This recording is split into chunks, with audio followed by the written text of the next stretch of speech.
जय श्री माता जी। हम सब श्री माता जी की श्री चरण को प्रणाम करके बंधन लेंगे।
महामंत्र और श्री गणेश मंत्र।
श्री माता जी,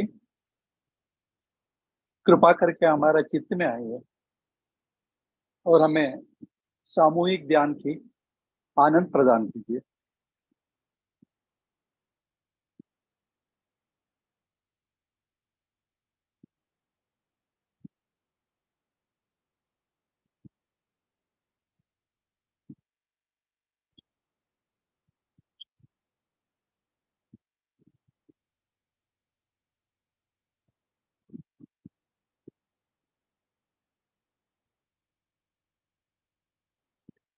अब संतुलन करेंगे।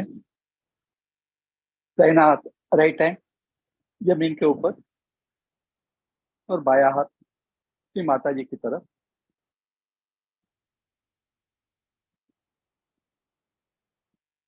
श्री माता जी,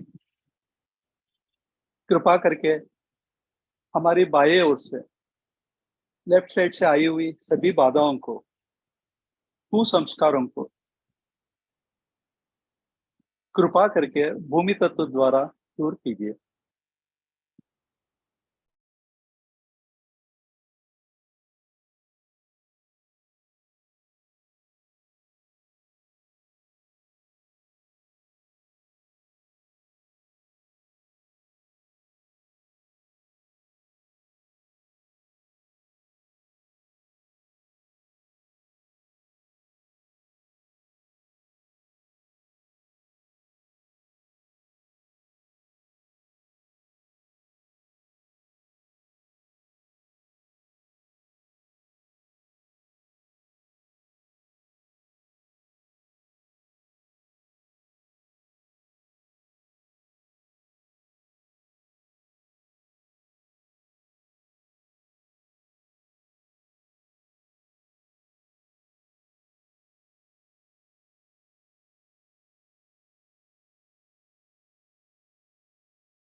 दाहिना हाथ राइट हैंड श्री माता जी की तरफ और बायां हाथ लेफ्ट हैंड आकाश की तरफ। प्रार्थना करेंगे। श्री माता जी, कृपा करके हमारी दाहिने ओर से राइट साइड से आई हुई सभी बाधाओं को और अति विचारों को कृपा करके आकाश तत्व द्वारा दूर कीजिए।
दोनों हाथ श्री माता जी की तरफ रखें।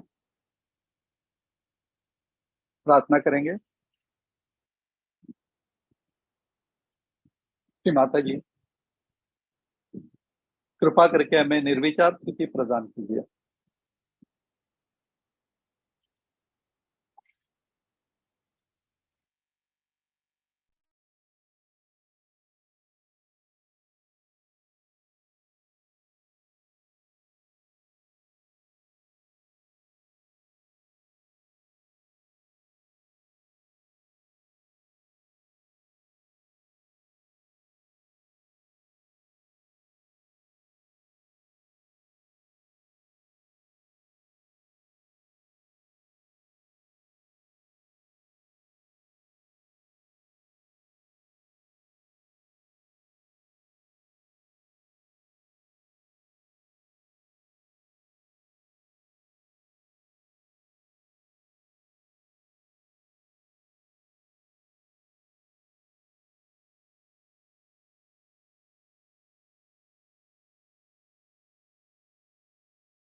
इसी स्थिति में श्री माता जी की अमृतवाणी ग्रहण करेंगे।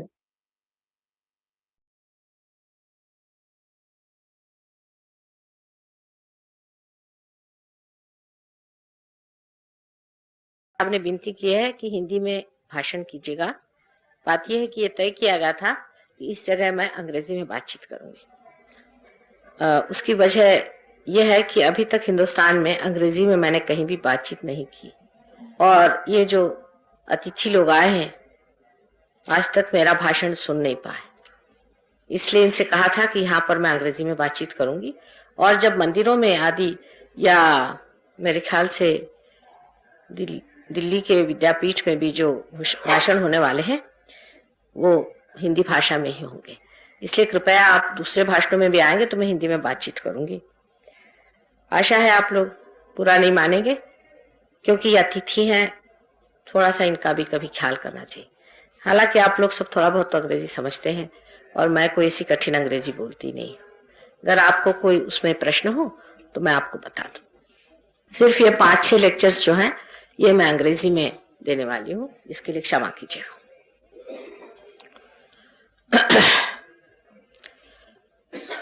Yesterday, I talked to you about the subtle centers which exist within our being. The knowledge of this was known to Indians, to many Indian seers, thousands of years back, but they did not disclose it.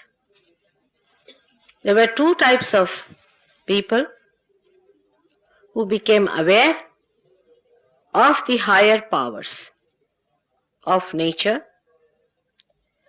One of them were the people who thought that we may be able to excite the nature itself. So they started worshipping all the 5 elements through the Veda mantras and all that. They tried to awaken the 5 mantras, the result of which we see today is the manifestation of science, that they have been able to harness the energy of those 5 elements. The second type of people who became aware that there must be some force which is giving us evolution, they started singing the praise of God in bhakti and requesting God to incarnate on this earth. These were the bhakti margis. That is how in the Virata, in the primordial being, there are 2 forces as are in the human beings, as I told you yesterday. One is the emotional force, which is the bhakti, which gives us existence. This is the force through which the whole universal was conceived, was desired, and in our Sahaja Yoga terminology it is called as the Mahakali Shakti. On the right side of the Virat, as we have in the human beings, is the power of action, where he uses all the 5 elements to create, is the power of Mahasaraswati according to Sahaja Yoga terminology.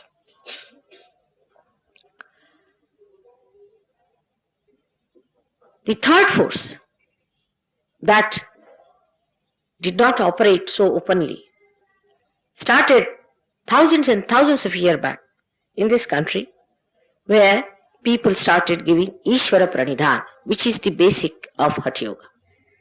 That is to establish Ishvara within you. First the Ishvara must be established, the light of your spirit, your Atma must be awakened, and then the cleansing must be done, and people must be established into their self-realization. This line of action was taken for very, very few people, extremely few. So much so that after Buddha, when Viditama, his one of disciples, went to Japan, he started a cult called as Zen, which is the same as Sahaja. And there they are mentioned that in 6 centuries they had only 26 Kashyapas, means the ones who were realized. Even Indra was given realization, even Brahmadeva was given realization. So it extends up to the date when Brahmadeva was created out of Sri Narayana, Sri Vishnu. To us, all these deities are mythological things. Actually, they became mythological because when people started talking about the flower in which the honey was, people started worrying about the flower. They were more worried about the flower than the honey. So then the people came up, like Buddha and Mahavira, who said, better not talk about the flower at all. If you talk about the flower, people get stuck up at that point. They go discussing, arguing, and also getting into rituals which were dead, just trying to do some sort of a dead work, and the progress of their being was completely obliterated, and they could not go any further with it. It was then desired that something should be done to overcome this hurdle of human beings by which he gets stuck up to forms. So many people on this earth came as gurus, as real gurus. The manifestation of this great principle of primordial master, as I told you yesterday, is called as Dattatreya, came on this earth many a times, and they tried to establish within us our sustenance, our dharma, with this central force of evolution. Only through by establishment of sustenance that we can evolve. As I told you yesterday about carbon, has its own sustenance. Gold has its own sustenance, that gold is not tarnishable. In the same way, human beings have their own sustenance. These gurus came on this earth to establish that sustenance within us. All of them are the incarnation of the same spirit. Like Raja Janaka, he came as Nanaka. Also Muhammad Sahib was the same personality, absolutely the same personality as Guru Nanak. There is no difference in their personality. Just the same. That's why Guru Nanaka came on this earth to tell people that you should not find on this basis of Hindu and Muslims. Because he realized, as Muhammad Sahib, that he had done a mistake to tell people that all human beings are just the same, and one should not force things in this manner. Actually, the whole thing gets perverted as soon as the disciples take the place of the gurus. Thus, we had the middle path built in by the gurus in the center of our being, as shown there, as called as the void. The first chakra I told you about is the center of innocence. It is bestowed upon by the deity of Sri Ganesh. These gurus did not talk of the deities too much because, as I told you, people were talking more about the flower than about the honey. So they said, talk about the Nirakar, talk about the formless, by which people will pay their attention to the formless. But still it became talk and talk and talk. When they talked about the flower, people got stuck up with the talk about the flower. And when they talked about the Nirakara and formless, they got stuck up with that. So human beings are such that they get stuck up with their thoughts, which are limited, coming from a limited area of their intelligence and their rationality. So what was rational became a problem for saints to give realization. So there was again a revival at the time of Shankaracharya, Again, Nanaka came and talked of Nirakara. Like that, they were trying to bring the people closer to reality by telling them, now forget this, now take to this. Now forget this, take to this. Somehow, that by giving up things, they might be able to reach the reality. Now, the center of Muladhara is the center, is the Muladhara Chakra. One has to understand the importance of this center being separated from Muladhara itself. Muladhara is the place where the Kundalini sits, is in the sacrum, is in the bone called sacrum. Sacrum means sacred. That means even in Latin language it was called as a sacred bone. That means they knew that there was something sacred, holy about this bone. It is said that when the body burns, the whole body burns, but seldom this bone burns, and if it burns, it requires very tremendous heat. This triangular bone had this power within us, which is the power of Kundalini, which creates the whole being, still it remains the whole. That's why it is called as a residual power of Kundalini. Now this Kundalini resides there for ages together, and it comes back with you whenever you are born again. She is your mother. She has been your eternal mother. She is your individual mother.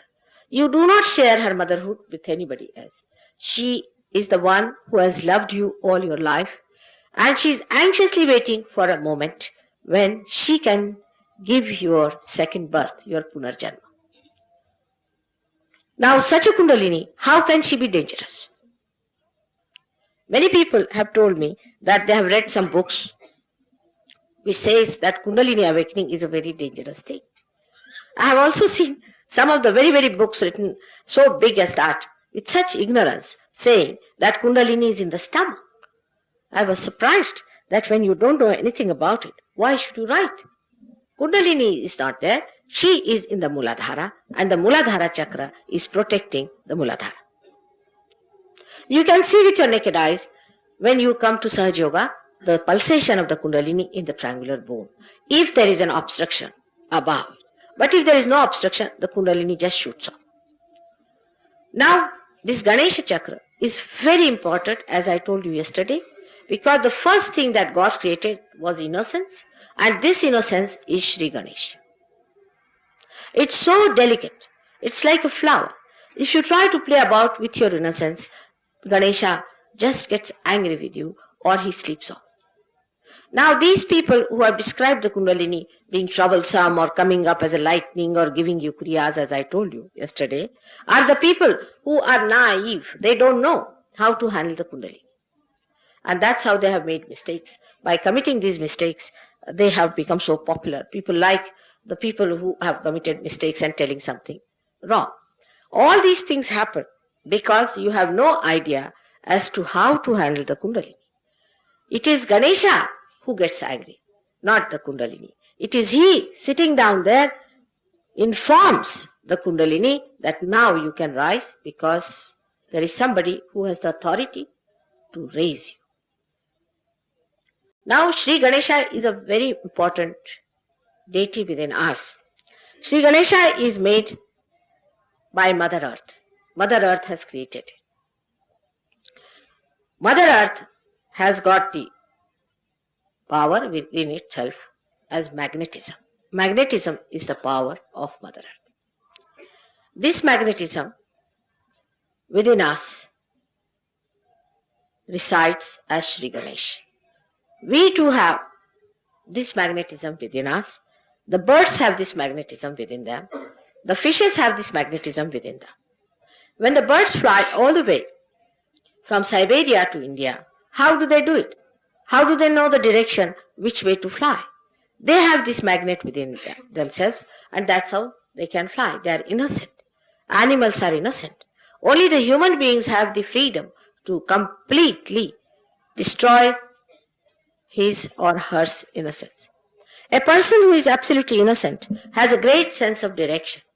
As soon as he is misdirected, immediately he knows where it is wrong. But once the Kundalini awakens, he gets a direction so enlightened within him that immediately he knows within himself that this man is not a religious person. This man is a thug, this man is a good person, or this man is a realized. This center is very important for all of us. By God's grace, India has got a speciality as far as Sri Ganesh is concerned. As I told you yesterday, that Indians on the whole are innocent people. On the whole, they are innocent. But we have really tried to destroy it by getting sophisticated and over-intelligent.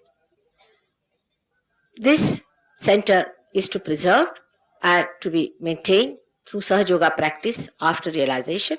There are certain asanas which are to be done. There are certain mantras that are to be recited to keep this center all right. Now the second center that we have within us is the Nabhi, which is placed inside the void. It is the second in creation, that's why I call it the second. Through it arises the third center called as Swadisthana center. Now the Nabhi center has got 10 petals. It has got 10 petals. In the same way, the solar plexus, which is a gross expression of this subtle center, also has got 10 petals or 10 subplexuses. Now this center controls most of our digestion on the grosser level, and basically it gives us evolutionary power by which we have evolved. Only through this center we have evolved to be human beings. In the animals, or in the very, very small animals, even in the unicellular animals like amoeba, it acts like a seeking. They seek food. Basically, they seek food. As they grow better and better in their evolutionary process, then their seeking changes from one to another. Even in the human beings, the seeking has been first, say, to overpower the nature, then overpower the human beings, then affluence, money, possessions, emotional possessions. All these seeking have been in human beings. They all came to you through Nabhi Chakra. But as I told you yesterday, anybody who gives up the path of moderation falls into the trap of the left and right and goes on to the two areas which are built within us. One on the left is called as the collective subconscious, and the another one on the right hand side is called as the collective supraconscious. So all the extremes of the Nabhi Chakra can be very, very difficult. For example, those people who fast, just for fasting's sake, is all right. Sometimes one should fast. In the name of God, if you fast, it is all wrong. Because God never wants you to fast. This is something wrong, that you want to torture your body. For what? Like people who want to call God would like to sort of stand on their heads, stand on your one leg, or do all kinds of torturing things. This is the way we deny God's existence and His love and His affection. If He is there, we are going to meet Him. What is there to fast and put Him into trouble by making Him unhappy? If you want to make your mother unhappy, you do it this way. I will not eat my food. And that's how the mother gets very upset. So there is no need for anybody to fast in the name of God. If you have to fast, then you can fast it for your health or for your stomach trouble because you have eaten too much. It's a different point. But there is no need to believe that fasting for God is a good thing.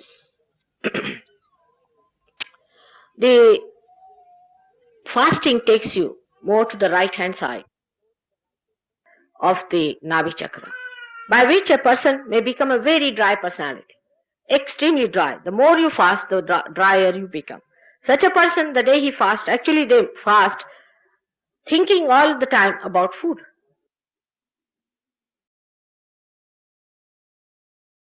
What thing are we going to eat while fasting, and what after are we going to eat? So the attention is all towards food, no doubt. But this kind of a pressure, or zabardasti as you call it, on yourself pushes your attention to the right hand side. By that you enter into the area of collective supraconscious. Fasting people become emotionally dried up. Their emotions become dried up because only the right hand side is the action towards it takes place, but the desire is not fulfilled. And that's why the left hand side is frozen. You must have heard of so many seers we have had, called so-called rishis, who were very hot-tempered. They used to curse people. They used to just bhasmisat, make them into bhasmas. And they used to just curse such people.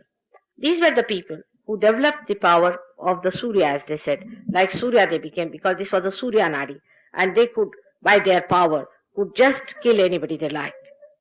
Now this is a power which is extremely destructive. It does not give any kalyana to anyone. It is of no use to become such a person that you look at somebody and the person becomes ashes. Imagine you have been made human beings with such difficulty.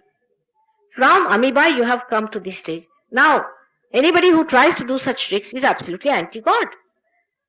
He doesn't understand the purpose of God. He doesn't know where does he play his role. He becomes a destructive force. So these are not powers, but these are negative forces. And how they work out, how these forces come into us, that I will tell you later. Now, on the left-hand side, the people who are too indulgent into food, they eat too much, they are lethargic, and they are all the time thinking about eating, eating, and eating. Such people pass into the left-hand side. This is also a very dangerous state. When they go on to the left-hand side too much, they are again attacked by the collective subconscious, and you may develop any disease accordingly.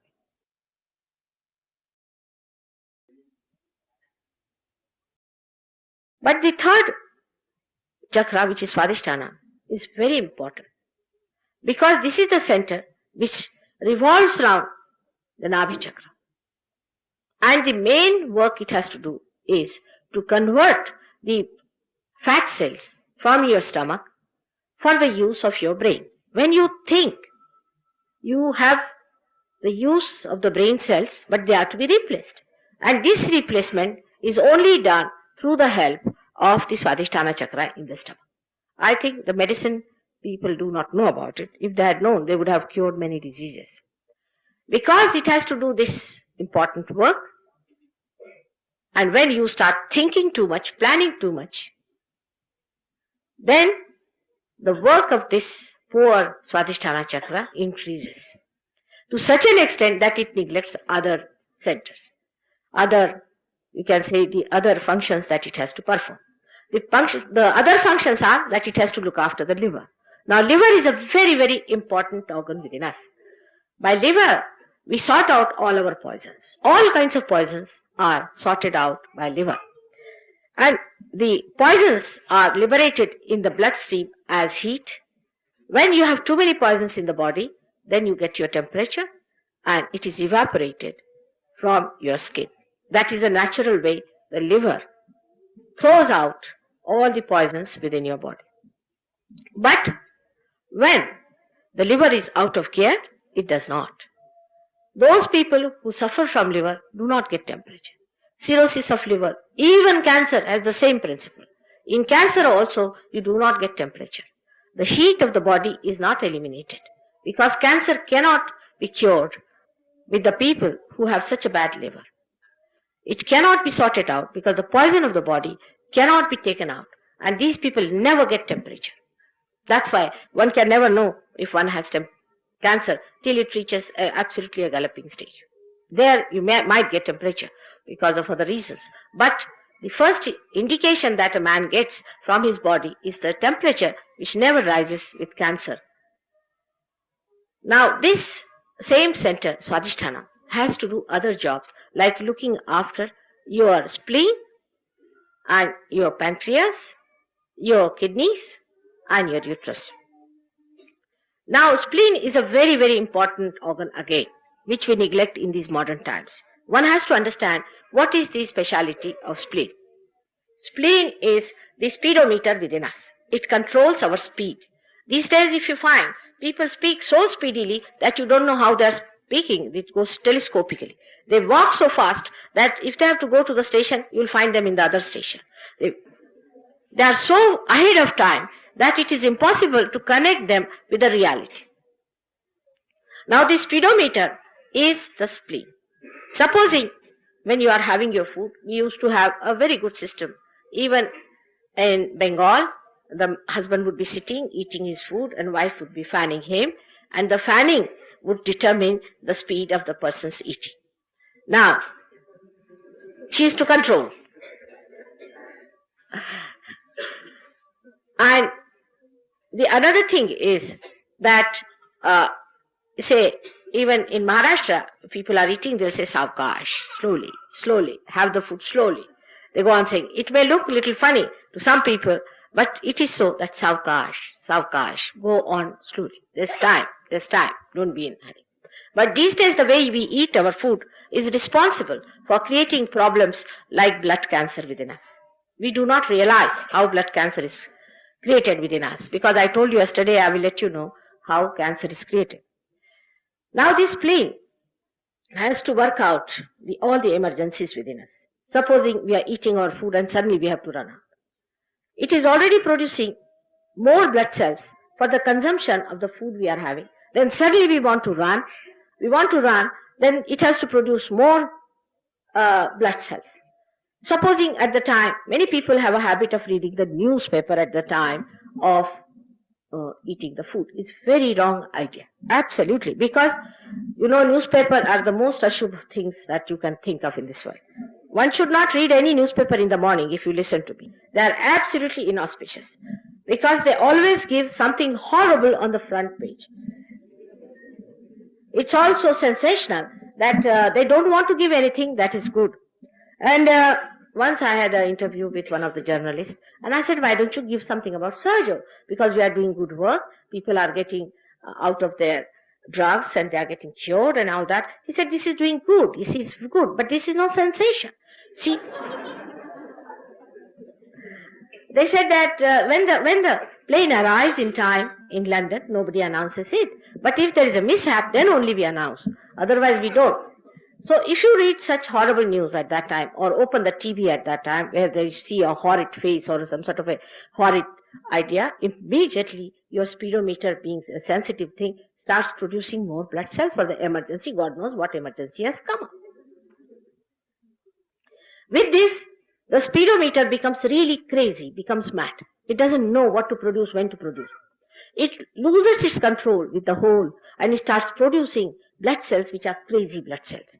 These blood cells, like mad, start attacking other blood cells, and that's how the blood cancer is produced. It is triggered, as I told you, by the attack from the left collective subconscious. As I told you yesterday, it happens like that. So, one has to realize that this kind of madness of speeding up yourself is not needed.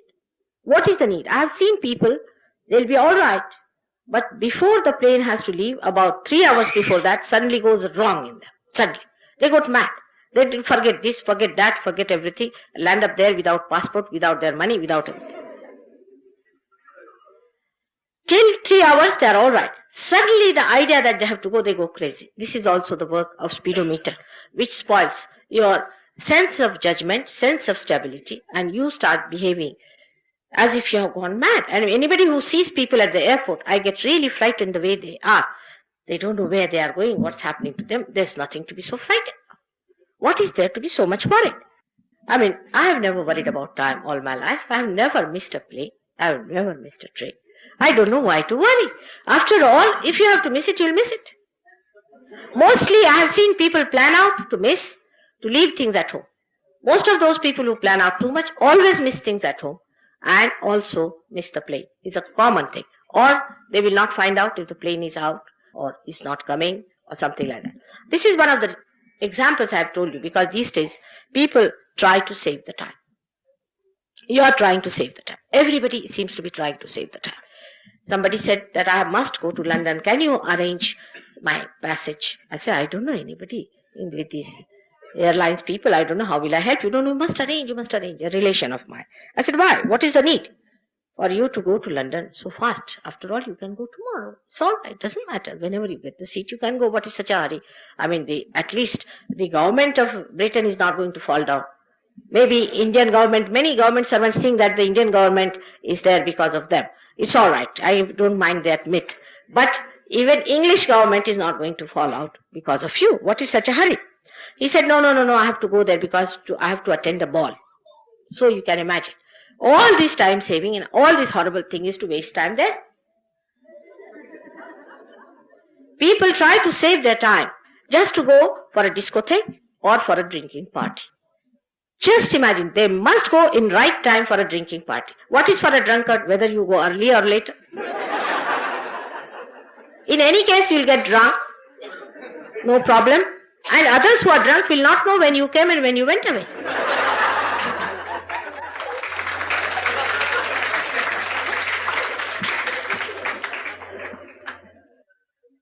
So there is no need to hurry up so much. That doesn't mean that you should be always late at a place. I don't mean that. But one should not hurry up. You will be much more in time if you do not hurry up. You will be just in time if you do not hurry up. It is better not to hurry than to be such a slave of your watches. Because the time that is to be saved is not for all these nonsensical things, but is an urge from within to save the time for meditation. The time has come for us to get our realization and to meditate within ourselves and to grow within ourselves and to transform into the new awareness of God's realization. This is why we are seeking the time. That's why we have to have the watch to know how many hours are there left for us to meditate. This urge has been misunderstood by human beings and they are misusing it for some another purpose. I am sure after some time they will realize, because this kind of madness leads to horrible diseases.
Shri Mata जी, आज आपने हमसे ध्यान करवा के चैतन्य से आशीर्वादित किया। हम सब आपके ऋणी हैं। आपके श्री चरण को अनंत कोटि प्रणाम।